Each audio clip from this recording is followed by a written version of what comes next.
उत्तर प्रदेश के मुख्यमंत्री आदित्यनाथ योगी के गोरखनाथ मंदिर से करीब 1500 किलोमीटर दूर गुजरात के विसनगर का नाथ आश्रम।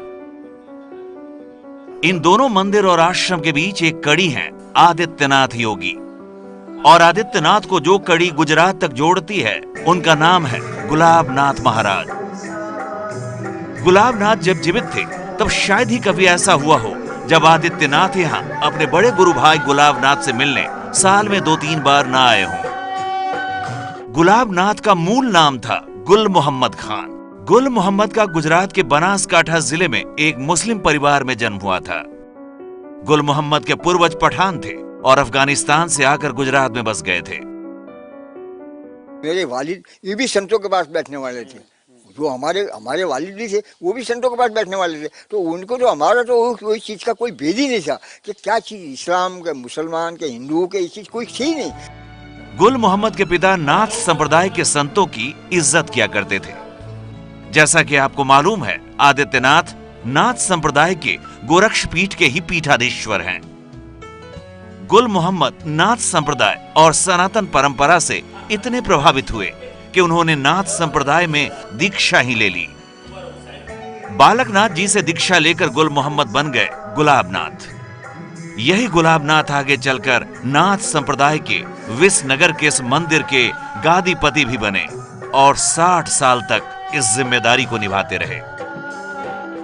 गुलाबनाथ और योगी आदित्यनाथ को एक कड़ी में जोड़ने का काम किया महंत अवैधनाथ ने।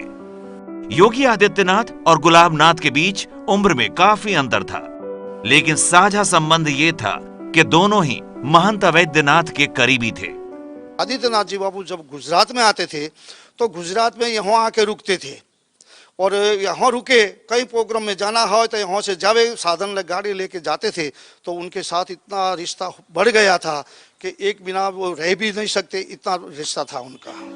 गोरक्ष पीठाधीश्वर के तौर पर महंत अवैधनाथ ने एक तरफ जहां पौड़ी गढ़वाल जिले के निवासी अजय सिंह बिष्ट को दीक्षा देकर योगी आदित्यनाथ के तौर पर अपना उत्तराधिकारी बनाया था, तो दूसरी तरफ गुलाबनाथ को नाथ संप्रदाय का प्रमुख चेहरा बनाया था। इसी वजह से आदित्यनाथ और गुलाबनाथ के बीच गुरु भाई का रिश्ता बना। पिछले साल जब 86 साल की उम्र में गुलाबनाथ महाराज ब्रह्मलीन हुए तो उनके सारे कामकाज का जिम्मा आदित्यनाथ ने संभाला। गुलाबनाथ के देहांत से आदित्यनाथ इतने दुखी हुए कि 3 दिन तक जल ग्रहण भी नहीं किया। को समाधि दिया, उनको हाथों से दिया है। इतना है कि उन्होंने यहाँ पर पानी भी नहीं पिया, इतना उनको बहुत दुख लगा है।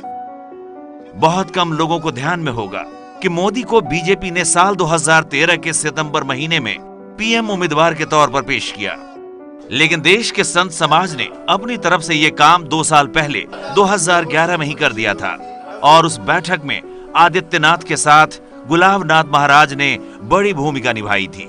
ये भी एक दिलचस्प संयोग है कि पिछले साल ही गोरखपुर में हुई संत सभा की एक बैठक के दौरान योगी आदित्यनाथ को यूपी का मुख्यमंत्री बनाने की मांग संतों की तरफ से की गई, और आज यूपी के मुख्यमंत्री हैं आदित्यनाथ योगी।